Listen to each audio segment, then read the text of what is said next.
Support for Podcast by Night comes from Midnight Syndicate. To find out more about their gothic horror instrumental music, please visit midnightsyndicate.com.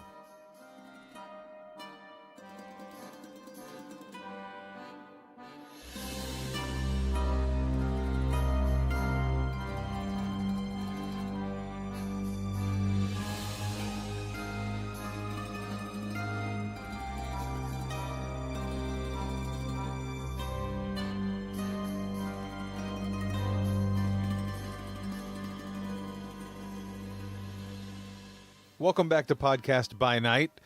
This is your host, John Long. I'm Jen. And with us today on this, our third supplemental episode, we have our special guest returning with us. Please say hello, Michael. Hello, Michael. Oh, wait, no. Hi, I'm Michael. That's what you meant. I see what you did there. Classic. All right, yes, we've brought Michael back to help us with some of these because, well, he's a fairly knowledgeable guy, and he also storytells the game that we play in. He and Patrick run that beauty, and yeah, we just love him for it. Yeah, people have been telling me I'm a smart aleck and smart other things my whole life, so I'm glad that's finally coming in handy, I should say. You're a genius on multiple levels. All right, so today for this supplemental episode, we are going to be discussing the topic of how to get out of trouble. This could be something that's a little daunting for new players when they first show up to you've been to a game or two, but somebody still runs up on you and wants to Rochambeau you, and you're like, what do I do? But that's just the challenge portion of it. There's also the playing portion or acting portion of getting out of trouble, like sort of smooth talking. You pull your Han Solo out of your back pocket and see where that leads you. If anyone pulls Han Solo out of their back pocket, do you know how excited I would be? Oh my God! I'd be like, oh my God, it's Han Solo and you're so hot. Wait, I'm confused. We pull out the Han Solo and we shoot them before they attack us? That we shoot first? That's what's going on? Hey, that is a way to get out of trouble. So that works both ways. Cha-ching. So, it happens to everybody, whether you're a new player who's just walking in the door or an old experienced player. Something goes cattywampus. Something goes awry. You made a plan or somebody surprised you and you're like, and now you're stuck in it. You don't know. You didn't plan for this. You don't know what's going on. You're in trouble. What do you do? What do you do? Could come at guns blazing, but You could try to. I was going to say one option is you can go out guns blazing. Another, you try to smooth talk your way through the system. That's right. You got to remember your response is going to be typically. It's going to be in fight or flight. Fight or flight. It's your response is going to be dictated typically by your character, the way you've been playing your character, and the situation. Like if you're in the middle of a Camarilla court, chances are guns blazing is not going to be an option. Yeah, unfortunately, Toreador get a little pissy about that. That's right, but but again, with the Toreador following that train, they've got their beautiful presence that can really sort of smooth things over. And, if the target is not too aware, shall we say, or alert in the new rules, they won't even know that they've, suddenly they're your friend. I like you. I like you so much, Sean. I don't know why I wanted to hit you. You're my new friend. Oh, thanks, Jen. The ability to entrance one's enemies so that suddenly they're not your enemy, they're your friend is a kind of nice skill to have. Absolutely. All right. So, Michael, as a storyteller, and I'm sure you've narrated your fair share of conflicts, give us an example or two of getting into trouble and how you've either witnessed or you yourself have gotten out of it. So I will start off, since we were talking Toreador, when the Pilsner Salt game that I'm a storyteller for now started, I was a player just like anyone else. It was actually the first time I'd ever played Vampire, and I played a Toreador by the name of Marcus Jonak. And he was a Toreador neonate, but he was about 90 years old. It's just he was very low power on the blood, and my perspective of what happened, I'm sure, would be slightly different than the people on the other side of the table of all of this. But I felt I was playing Marcus, really, really straight. I'm earnest of like, I want to make these deals. I want to make things happen. I want the court to be stable. And other people felt that I was being extremely disruptive and that I was being Mr. Know-It-All and trying to stick my nose into elder business when I was but a neonate. So I caught a lot of flack about a lot of things that I felt weren't really my fault, but okay, I'm the low man on the totem pole. Things run downhill and all that. There was one particular instance. Sorry, I got a little off track there, but there's one particular instance where I had come into possession of some information, and I shared that information with two people, and those two people kept sharing that information until suddenly almost all of the court knew that this muckety-muck NPC was going to be coming into town, and that NPC got assassinated. And I got caught up after that of like, well, how did you find out, and why did you tell people? I was like, well, that person told me, and I only told those two people because they were people that I was supposed to tell about this. Sorry. And it became a thing, and I got called in by one of the Toreador elders as the character into this meeting, and I walk in as the character, and this Toreador elder standing there, and the sheriff is there, and the scourge is there, and the seneschal is there, and a couple of deputies are there, and suddenly becomes, well, what's all this about? And the Toreador elder says, hey, so, look, your tie is a little messed up. Let me fix your tie here real fast. So she reaches over and stabs my character in the throat. And that was round one of combat. And so here is my neonate Toreador, who is expected to be an influence guy, not a combatant, in a room with essentially all of the court's militants, in the house of an Archon. So if things go wrong, and the Archon wants to make things not get out, the Archon will make sure things do not get out. So I had to think quickly, had to be on my feet, and I tried a little bit of talking, and that just got me grappled by the person who came in behind me. And then I said, hey, I'm going to activate Majesty, which is one of those presence powers that Toreador has.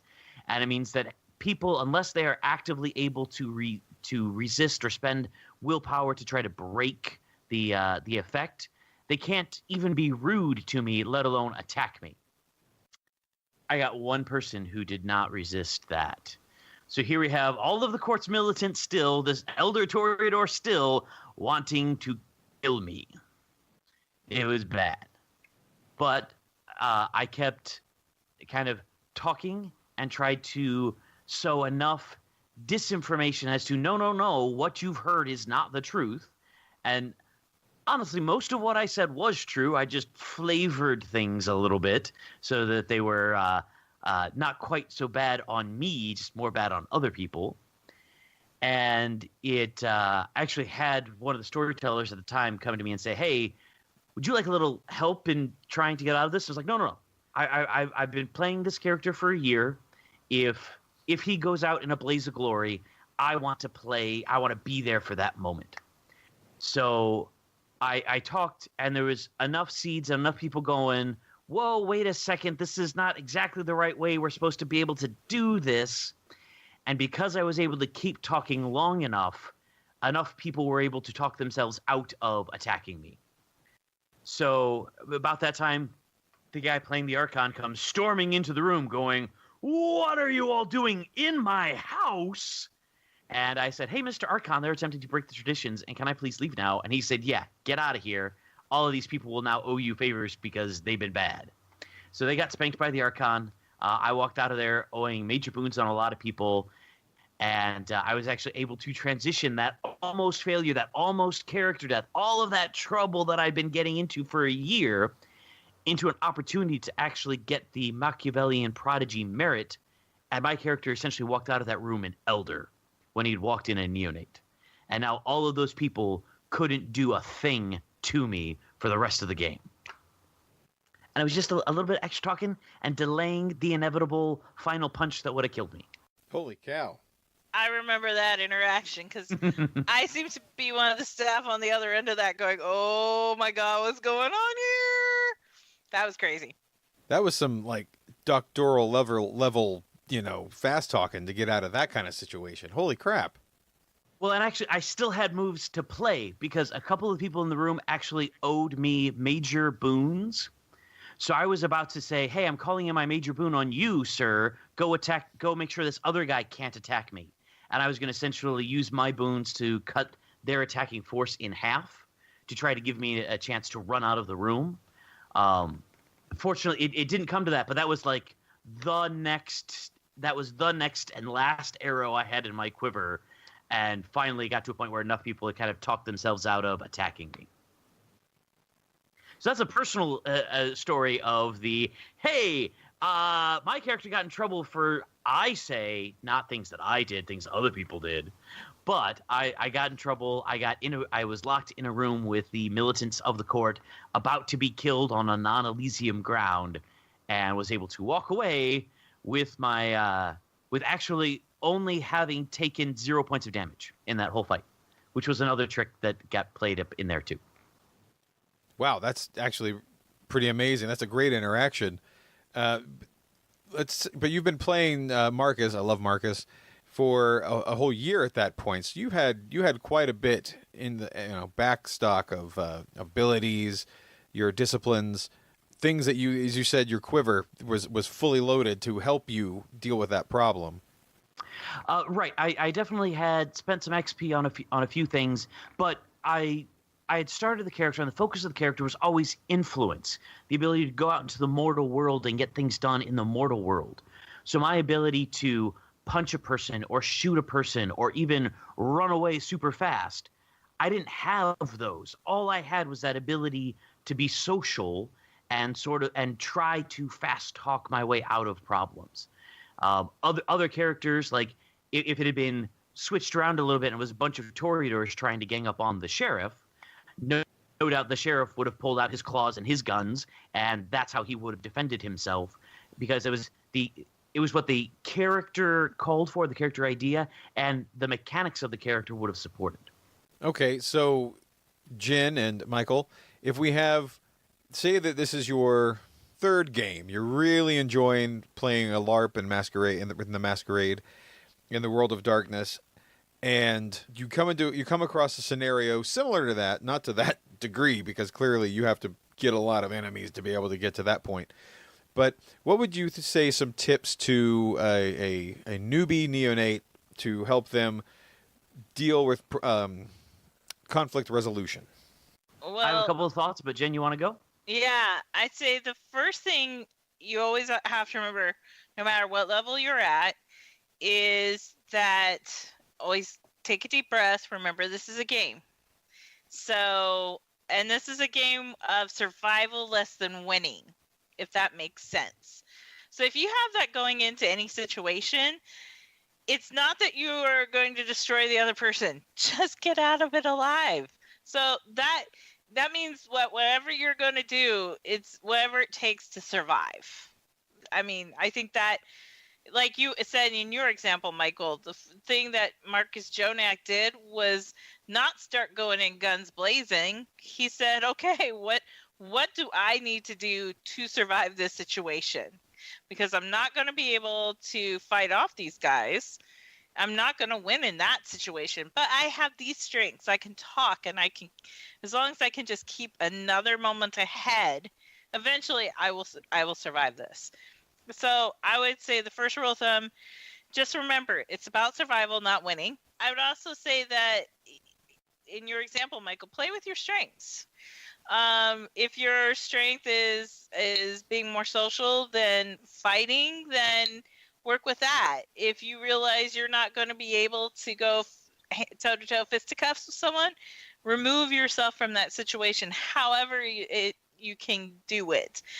Whether it's talking your way out of it or simply just running away from it, or if you're in a situation with an elder who's just really out there to give you grief and make your life miserable, you recognize they're the elder, you're the neonate, and you say, yes, my elder. No, my elder.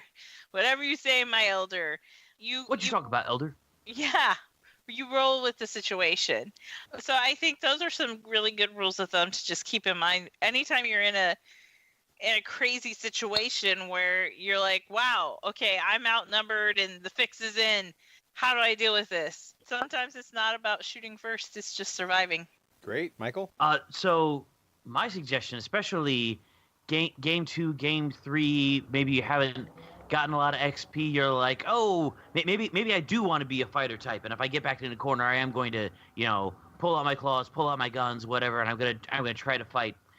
But I realize that I'm not the biggest dog in this fight, kind of thing. The other people that are coming after me are stronger. They've been playing a year, so they've got much more XP than me. They're able to punch harder, faster, all that jazz.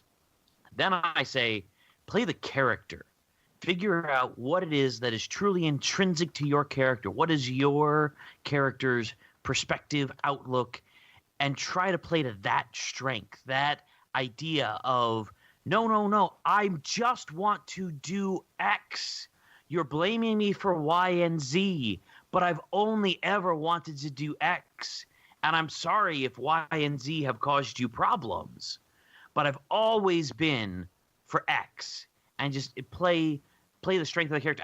That is far more than abilities that I had in Marcus Jonak. Was I played the character, and the character talked a lot, and he tried to listen to what people were saying around him and add to that.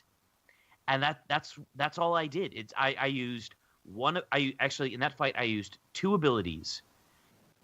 One worked in that I didn't take a point of damage, and the other only worked in that I got one person who didn't want to punch me in the face. Everyone else in the room still did. I couldn't rely on the abilities. I couldn't rely on the XP. I just had to keep talking, and that's what the character did. So I just played the character hard. And if you play the character, not only will other players turn around and go, wow, this person's, a really good, role player. They're doing well. They've really got a feel for this character. They're going to respond to that. But just keeping that character's perspective in your mind will really help in a lot of those situations.